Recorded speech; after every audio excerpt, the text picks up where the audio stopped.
But first, LeAnn Rimes. You know, I first met LeAnn when she came on the Today Show as she was just starting out. This is actually a picture from that day. That's my daughter, Ellie, in the middle. She was in the first grade, and in fact, she told me yesterday she was completely obsessed with LeAnn at the time. And it's amazing to think that while LeAnn's only 30 years old, because her life has been filled with such highs and lows for the past 2 decades. She's working on a new album. It's called Spitfire, and she told me the title says it all about her frame of mind these days. And when we met up recently in LA, she was so open and so willing to express feelings she says have been bottled up for years. Now, LeAnn recently made headlines again when she checked into a treatment center, and that's where our conversation began. I've gone through a lot in 30 years, to say the least. It's been a very eventful 30 years. I know that you've just completed a 30-day voluntary program, which sparked a lot of rumors that you had an eating disorder, that you had an addiction problem. Why did you seek treatment? Well, it was the day after I turned 30 that I actually went to the treatment center, and for myself, I think this is the best birthday gift I could ever give myself, to once again be honest with myself and break down the things that I've struggled with for so long. And I just didn't want to continue the struggle all the time, and people look at you and go, why are you struggling? You know, no one can quite understand why you hurt so badly. But I'm not gonna cry. Why do you hurt so badly, you think? I wasn't a kid. It's as simple as that, and so complicated at the same time. So, you have kids. You get to see your kid be a kid. You know, and I didn't get any of those things. So, I feel like everything was kind of ripped from me and given to me and handed to me on a plate at the same time. And so it's almost so, you struggle with why in the world, internally you go, why am I upset? Why am I struggling? And I needed to figure that out for myself.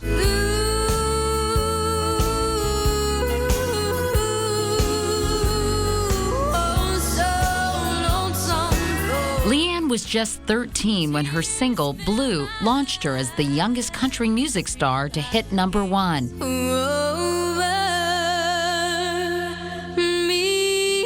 But that early fame came at a price. Childhood fame is a pretty perilous thing, isn't it? Yes. And when you start as a child, it's always about, you know, get it while you can. Right. Get it while you can. And who knows how long it will last. Right, exactly. So it's... then the money, and then that leads to greed in some cases. Yeah. And it's just, it becomes very messy. It leads to what? It leads to everything. Everything that I mean, greed and great things. I mean, I didn't have a lot of money growing up at all. We had no money. So was I able to, you know, help dig my family out of, you know, a hole where we basically were... I was brought home to a trailer when I was a kid, you know? I mean, we had nothing. And I was able to buy a house for my family when I was 12, which is crazy to say. And it was also a crazy responsibility to have. And sometimes I really want to just go back to the trailer, honestly. I have pictures of myself when I was 2, you know, with bare feet and playing in the dirt, and it really was like the happiest times of my life. But success changed everything. By 17, LeAnn was suing her father-turned-manager, Wilbur Rimes. So it was probably about 10 years that you and your dad were on bad terms, because you sued him when you were 17 for $7 million, right? Yeah, we went through a very, very tough time. You know what I realized about that? It wasn't about the money at all. It was about, I wanted my dad back. And all of, you know, it didn't take long for me to realize that. I think after, you know, we settled the lawsuit like 3.5 years later. And it didn't take me long after that to realize I want my father back. How long was it, LeAnn, that you all were estranged? I mean, the last, I guess, probably 3 or 4 years, we really started to try.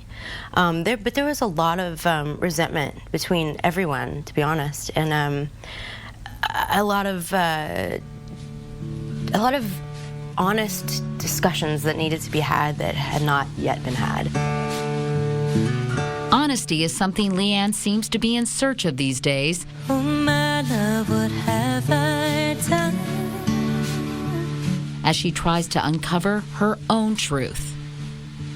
What do you think, if there is anger, what do you think it is you're angry about? I think it boils down to basically loss of childhood. So, you know, I didn't really have a childhood. So, and as a kid, I was always pretty much told to, if anyone asked me that question, say that I was fine. And eventually, when I realized I wasn't fine, I finally stepped out and said, "No, I've kind of lost my childhood a little." But you think now, in retrospect, or with the benefit of hindsight, that there was a little girl who wanted a more normal upbringing? Yeah, there still is a little girl who wants that. I mean, that's still that little girl inside of me that I've never quite developed, you know, that I jumped over so many normal childhood experiences and became this adult very early on. So that part of me is like extremely developed, and then there's this little girl who never quite got the attention that she needed.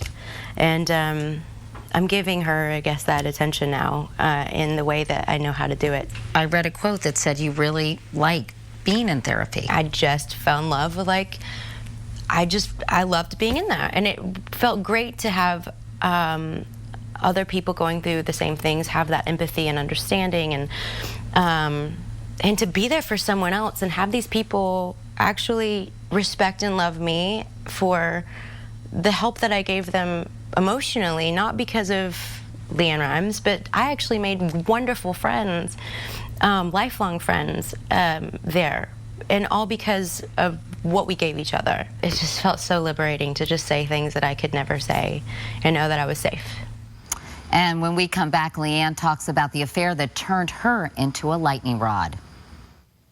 Up next, LeAnn comes clean and lets her music do the talking.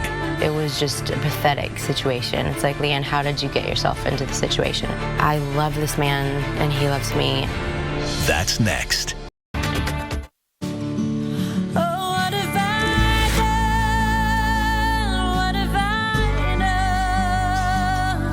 There's a hurt in me that I don't understand. What have I done? What have I done? And that, of course, is LeAnn Rimes singing What Have I Done from her upcoming album Spitfire, which is due out in the spring. And if that first single, which drops in November, is any indication, LeAnn appears ready to open up about some of the most personal aspects of her life, including that affair with Eddie Cibrian that ended both of their marriages. Since recording the album, she's told me she's moved on from those painful memories, and she is ready for a fresh start. I feel like I'm starting over, even though I've had all this, you know, all of these years behind me. How many people get to start over again in this day and age? And it's funny, at 30, you're starting over. Which Right. I mean, I really do sit back and go, as a child star, to start as early as I did, most people, number one, don't even live as child stars to this long. And if they do, it's like, you know, it's people still aren't listening, and it's so amazing to have people that are still listening. And listen they do. LeAnn has poured herself into her upcoming album, including the title song Spitfire. You make me wanna I feel like I'm just kind of going after it on this record and not holding anything back. Of that song in particular, you've said it came from people I didn't know, not just judging me, but making up lies, and watching it helplessly felt like having a piece of tape over my mouth. Do you think it's a way to answer your critics in some ways? Yes, internal critic, external critic. I'm saying it's all the critics. I'm not sure why people are so harsh at this moment in time. And it's not everyone. I'm not going to say everyone, because I have a lot of wonderful fans and people who support me. But not everyone was supportive when LeAnn first met Eddie Cibrian in 2009. LeAnn admits it was a complicated situation, but used it to inspire songs on her new album. like Borrowed and What Have I Done. Oh, what have I done? What have I done? The way that you and Eddie got together, you were married at the time, he was married at the time, and there were a lot of people out there who were not exactly wishing you well. I wasn't sure if I was wishing myself well at the time. It was very, very difficult. I wouldn't wish it on anyone. So, and especially in the public eye to go through all of it. What was that I made like? my choices, you know, I made my choices and I'm living with them and I'm also have learned from them. And I've talked about this so much, but I know that I'm not the only person that goes through this. There's so many that do, and there's so much on the new album, there's so much that I do share about it. I don't wanna give you back. I don't wanna give you back. This album was basically kind of an exploration of just who am I, and why did I do the things I have done, and why have I made these choices. There's a song called Borrowed that I wrote on the record that I carried the title around with me for about 8 months because I was so unsure of how to write it without offending anyone, because I had to be so honest in order to write it. And I call myself pathetic in the song because that's exactly the way I felt. It was just a pathetic situation. It's like, LeAnn, how did you get yourself into the situation? And then it was like, then there's this other side of me going, I love this man with all my heart and he loves me and this is so complicated, and how did you get yourself into this situation? While LeAnn and Eddie's relationship is fodder for the tabloids, she says at home they're just like any other couple. I have a really great partner in crime.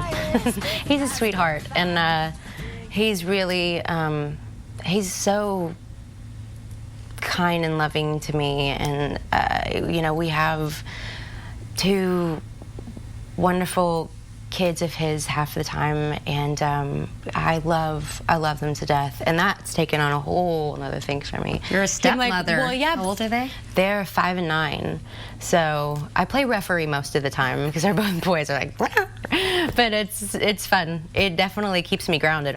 Would you like to have more boys or girls running around the house? Whatever would be fine with me. I kid Eddie about it all the time. I'm like, let's go. If 30 happens, like, let's go. But you want to have kids? I would love to. I would love to have a child of my own. But for now, I'm totally happy with having his running around. And I love them to death. So yeah, eventually I think we talk about it all the time. We definitely are planning, but not at the same time. For now, LeAnn Rimes is holding on to happiness and hoping it will last forever. I don't wanna give you back. I don't wanna give you back. You're the best I'll ever have. In fact, I know that in the song you say, I don't want to give you back. It sounds like it's somebody who's living in fear of losing someone they love. Yeah, I mean, yeah, it is. It's definitely something that came at me from absolutely out of nowhere. And I still like go every time I think about it, because it broke my heart to know what I was experiencing and being a part of. And at the same time, it broke my heart to think that I could lose someone that I love so much. Does it still, in some ways, express your fear of losing him today? No, not at all. Not at all. That was a specific situation, very specific situation. Now, do I have a fear of losing most people that I love anyway because of everything we discussed earlier? Absolutely, on an overall basis, but not him. Not him specifically. And you know what? I say in another song called Just a Girl Like You, he could break my heart too, but that's a chance I've got to take just like you did. And I think that's the chance we all take in love. So, and the chance he takes is I could break his too. Do you think that'll ever happen? I hope not. I'm not planning on it. And a lot more of my conversation with LeAnn Friday night at 9, 8 Central on ABC during a special edition of 2020 called All Access Nashville.